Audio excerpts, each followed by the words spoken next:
في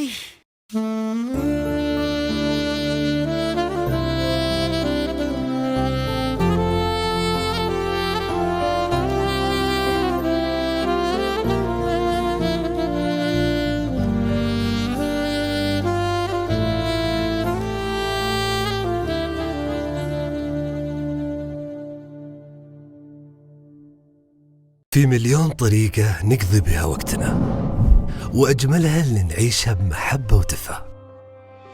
فيا جمال اللحظة اللي تسوى مليون لحظة.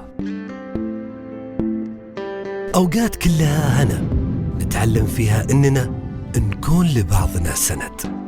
وبقول لكم كمان بعد، أسعد أوقات الطيبين هو يوم يلاقي الطيبين.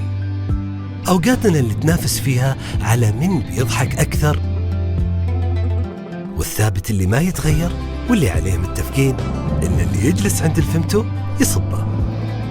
فمتو المفضل لكل عيلة لأكثر من 100 رمضان. فمتو لأوقات تسوى.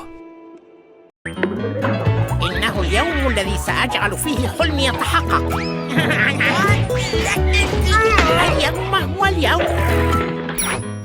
الشروق. سبونج بوب، حسنا هذا متوقع. أنا حلو.